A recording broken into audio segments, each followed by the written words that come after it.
Types of ransomware. There are primarily three different types of ransomwares that held victim hostage to force them to pay out ransom demand. The ways by which the victims are held hostages are different from one another, and that is what we are going to discuss in this particular section. It is important to understand various types of ransomware as each one act differently. The types of ransomwares are crypto ransomware, locker ransomware, and doxware. Let us discuss them one by one. Crypto ransomware. It encrypts the file and documents on a computer so that the user cannot access them. What it does is it demands the victim to pay a ransom to get their files back in original form by providing decryption key to the victim. It is a form of malware that attacks a computer and restricts the user's access to files stored on the computer by encrypting it, generally using asymmetric cryptographic methods. It displays an on-screen alert asking the user to pay ransom using cryptocurrency to get the keys to decrypt the files. Here we can see that it talks about files being encrypted, thus showing that it is a crypto ransomware. Here it says that in case of non-payment within stipulated time period, then the payment will be raised on such and such date, and also the daytime time when the files will be lost due to non-payment. It provides you with a Bitcoin wallet address to which the payment need to be made. Crypto ransomware. Let us have a look at a couple of examples of crypto ransomware. First one being Loki. It was released in 2016. It infects its victim with Microsoft macros in Office files sent via emails. It will prompt you to enable your Word macros so that the file contents can be displayed properly. It encrypts important files on your computer. It can encrypt numerous types of files and hence very dangerous. The file name extensions are changed to .odin, .thor, .loki, etc. The ransom demands amount between 0.5 to 1 Bitcoin. WannaCry. It was noticed in the middle of 2017. It targets Microsoft Windows operating system and falls under the category of crypto ransomware. It encrypts the files and asks ransom payment in bitcoins. It exploits the vulnerability known as Eternal Blue, and the attacker demands $300 worth of bitcoins and then later increased the ransom demand to $600. If the victim did not pay the ransom within 3 days period, victims were told that their files would be permanently deleted. Next is Bad Rabbit. Bad Rabbit spreads via fake Adobe Flash updates, tricking user into clicking malware by falsely alerting the user that their Flash player requires an update. It uses Mimicards, an open source tool, to extract credentials. It uses a legitimate tool called as Descryptor to encrypt the victim's data. It has been targeting organizations and customers mostly in Russia and Ukraine. It demands 0.05 Bitcoin. Next one is Ryak. Again, it is a targeted attack on high-valued customers. It is a type of crypto ransomware that uses encryption to block access to the system. It can kill more than 40 processes and 180 services through task kill and netstop commands. It uses other malwares or RDP connections to spread itself. The ransom demand is typically between 15 and 50 bitcoins. SamSam. The infection is spread via targeted attacks. It exploits Windows Server to gain persistent access to victims' network and infect all reachable hosts. SamSam actors escalate privileges for administrator rights, drop malware on the server, and run the executable file, all without victims' action or authorization. The attack uses brute forcing passwords and using steal password available on darknets. It escalates its privileges to get domain controller access by stealing DC administrative credentials using tools like Mimicards, and then use those rights to infect the system. Next is Petya. It falls under the category of crypto ransomware. It uses a server message block vulnerability that WannaCry employed to spread itself to unpatched systems, as well as credential stealing technique to spread to non-vulnerable machines. The attack encrypts the master boot record among other files. It sends a message to the user to conduct a system reboot after which the system is inaccessible. Tesla Crypt. It was first detected in the early part of 2015 and is a ransomware Trojan. It uses to infect gaming files, game saves, user profiles, etc. It demands a $500 ransom for the decryption key. It is not a significant one as its master key was released by the developer. Again, this is not the complete list of ransomware, but it is sufficient to give you an idea about crypto ransomwares. Locker ransomware. What is locker ransomware? Locker ransomware is a type of ransomware which locks the victim out of their device, preventing them from using it. It demands the victim to pay a ransom to unlock the device, generally known as screen locker ransomware. This type of ransomware locks the user or victim out of their own device, thereby preventing them from using or accessing it. The ransomware pops up window with a demand of ransom to unlock the device. This type of ransomware does not encrypt the data on the victim's computer. Let us see a couple of examples of locker ransomware. The first one being Mr. Locker. It locks the affected device screen and scares the victim by saying that they illegally downloaded something. It threatens to delete the files on the victim's device if the victim don't pay the cyber criminal with $250 worth of Bitcoin. Metropolitan Police Scam. The ransomware attack attempts to lock the computer and, posing as an unofficial notice from the law enforcement agency, claims that the victim's PC has been determined to have visited illegal websites. Victim's IP address will be displayed saying that it has been noted that he has visited the website containing pornography, child pornography, sodomy, etc. To release the lock, victim has to pay a fine of £100. FBI Money Pack Scam. The FBI ransomware starts often by downloading accidentally or visiting a corrupt website and running an application with a modified JavaScript. The virus starts with a splash screen that contains the FBI's official logo with a warning that the computer has been locked, giving reasons such as copyright violation or child pornography offenses. It will also show the IP address and sometimes a still from a user's webcam. It then demands between $100 to $400 of ransom via prepaid money pack cards. Here is an example of crypto ransomware, also known as Reveton or police ransomware. In this case, it impersonates as a law enforcement agency which is based on a Citadel Trojan, also known as Zeus, and it claims that the computer has been used for illegal activities like child pornography and unlicensed software. It then logs the system and occasionally shares footage from a victim's webcam, and it asks you to pay the fine via anonymous prepaid cash service like PaySafe Card, MoneyPack, and Ucash. Doxware ransomware. It threatens to release sensitive information if a ransom is not paid. Dox means documents, and doxing is an act of publishing someone's personal information online. Doxing is the internet-based practice of researching and publicly broadcasting private or identifiable information about an individual or an organization.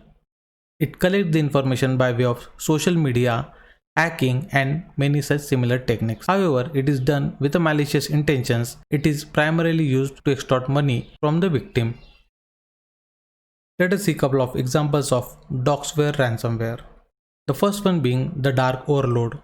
The Dark Overlord is a hacking group believed to have stolen information related to 9/11 attacks on the World Trade Center from the documents from the insurance firms such as Silverstein Properties, Lloyds of London, and Hiscox Syndicate.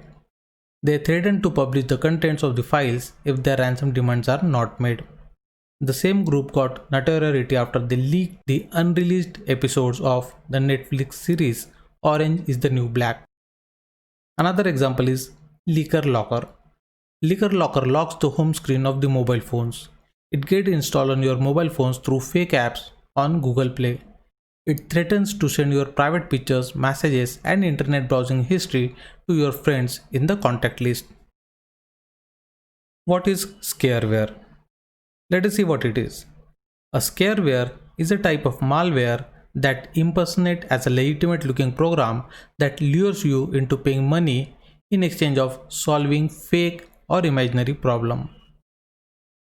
Examples such as deception software, rogue scanner software that pops up on your system that appears to be legitimate warning from antivirus software companies claiming that computer files have been infected, and ask user to pay fees to quickly purchase software to fix the so-called problem. This leads to downloading fake antivirus software, which is actually a malware intended to steal the victim's personal data. The harm caused because of scareware is stealing of personal information, stealing of credit card information, install malware on your computer, and shell out money from your pocket.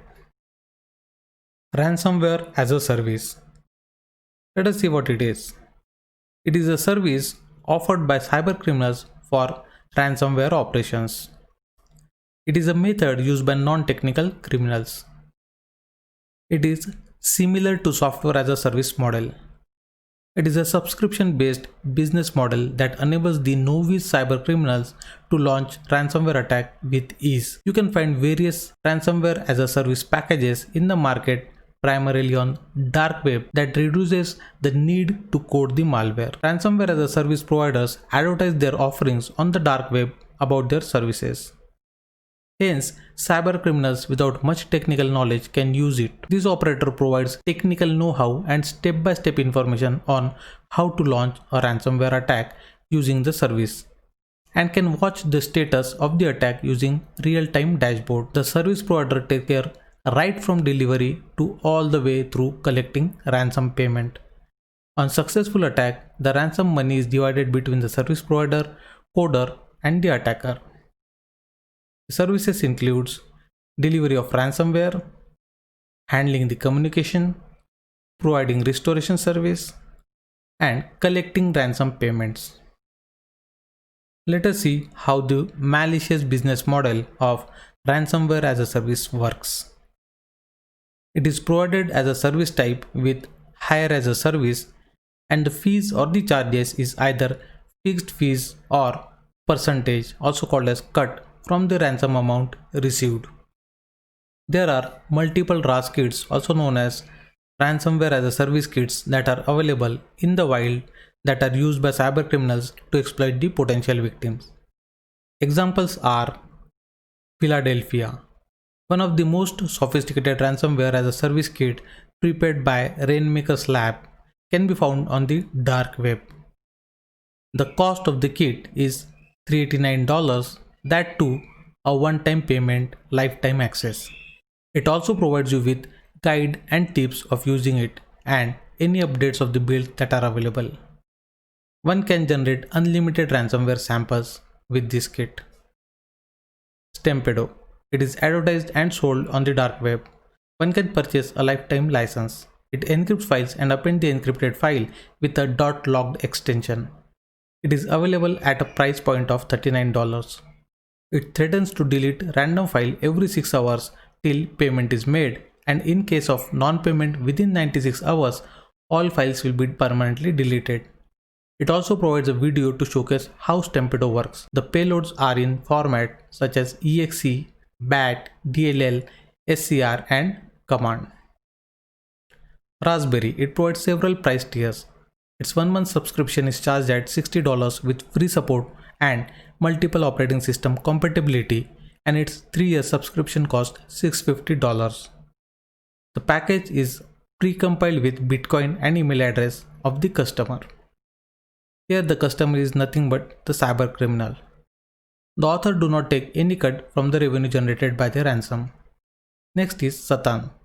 It allows you to set the ransom price and also payment conditions. It also provides free sample for everyone to download. The provider keeps 30% of the income generated. Browser Locker. It supports the encryption of around 250 different extensions. Its creator even provide online support for customers in case of any issue faced. It runs on Microsoft Windows platform. It uses AES 256 and RSA 4096 encryption standards to lock the file securely. It provides 48 hours to pay ransom amount to receive a master key to decrypt the files. Satan. Ransomware as a service analysis. We have just seen that Satan fall under the category of ransomware as a service. Let us try to analyze it in more simplistic way. The target operating systems are both Windows as well as Linux operating system. It can infect both private as well as public network, that is internet. The vulnerabilities that it exploits are JBoss default configuration vulnerability, Tomcat arbitrary file upload vulnerability, WebLogic arbitrary file upload vulnerability, WebLogic WLS component vulnerability, Windows SMB remote code execution vulnerability, and Spring Data Commons remote code execution vulnerability. The propagation methods include network scanning and executing all the exploits against the vulnerable systems. The exploitation vectors that it uses includes Mimicards, that is a tool which is used to dump passwords from memory, Eternal Blue, a vulnerability in Microsoft implementation of Server Message Block Protocol, web exploits, and SSH brute force. Talking about mobile ransomware. These ransomware targets mobile operating system and are blocker ransomwares. Here it is important to understand that these mobile ransomwares are generally non-crypto ransomwares, that is, it does not encrypt the files, and the reason being data on mobile phones is stored on cloud storage via online synchronization and hence data is safe. And are locker ransomware, where blocking the messages over the top of the apps or by adding password to the device itself. Mobile ransomware infection vectors. The methods that are used for infecting mobile phones can be seen here. The propagation vector could be sending SMS with a malicious link to the potential victim's mobile phone. One such example is infection with filecoder.c. The user's device sent text message to all the contacts, attempting to socially engineer them to click on the included malicious link. Another way is to spread via malicious app, where the malicious app disguised as a legitimate video app as an example and is made available on unofficial app stores.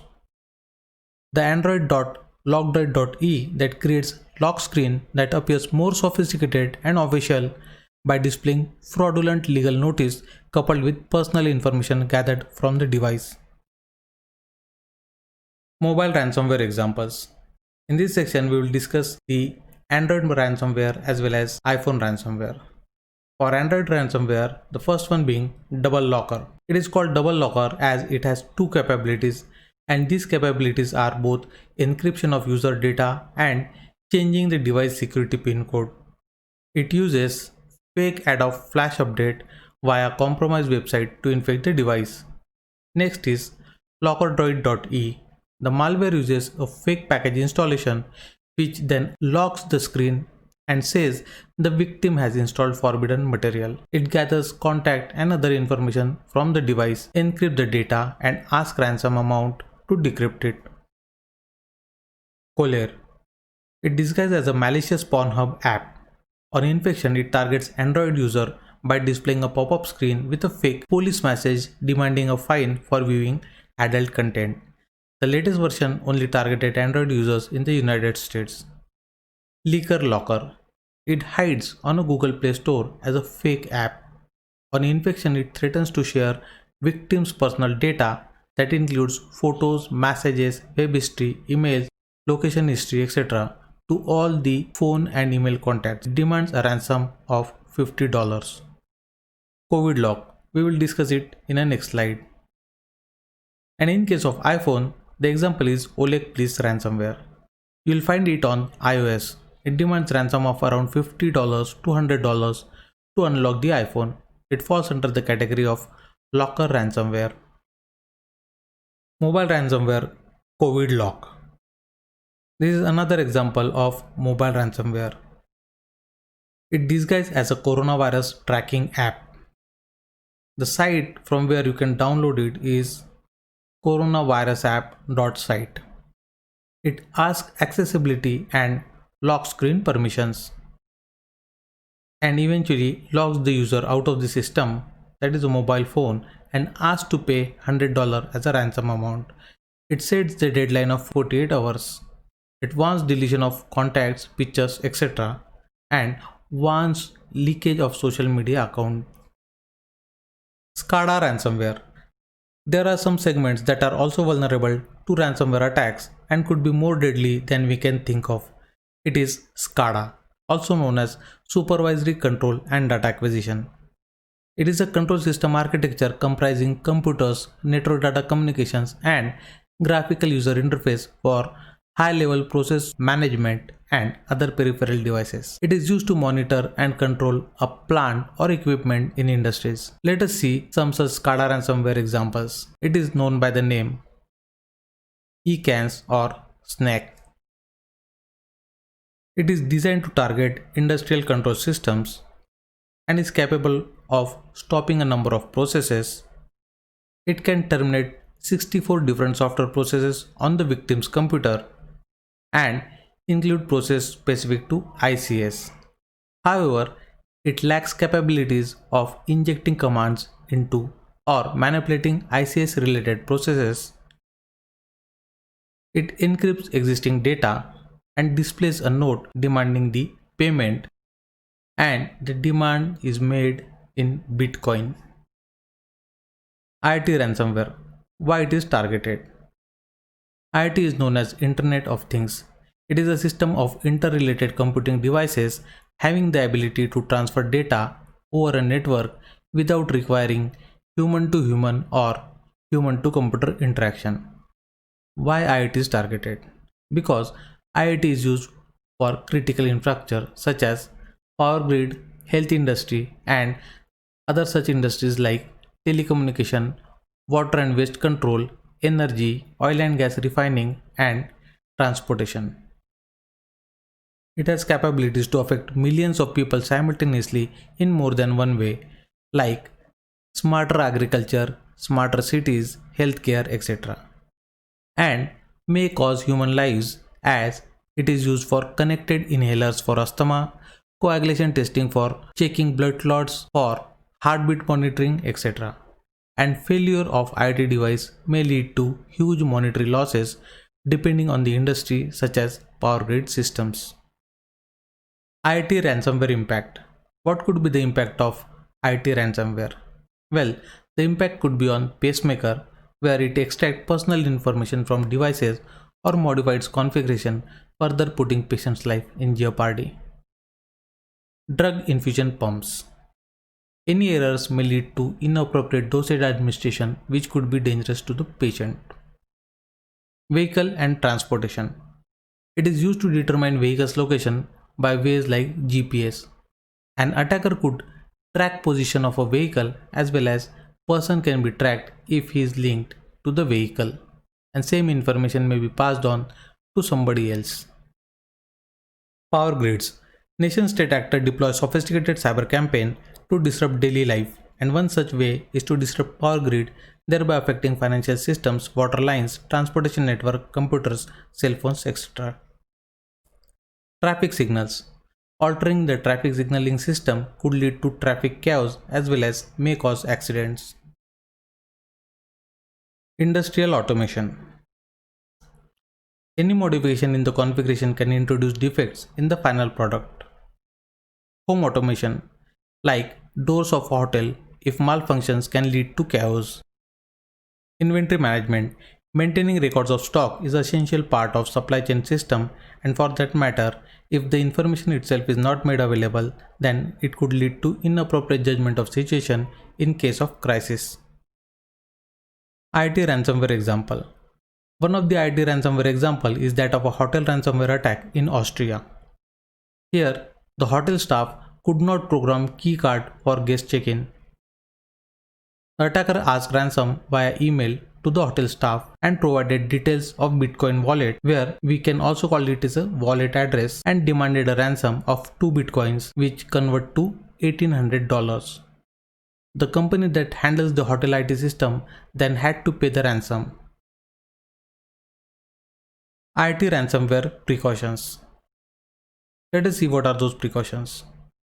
Keep software updated at both remote end as well as at central monitoring management and administration control side. Validate input data before it enters the device and the system. No default password. Securely store credentials so that it is not accessible to an attacker in any case. Communicate securely between the remote device and the system that are controlling it.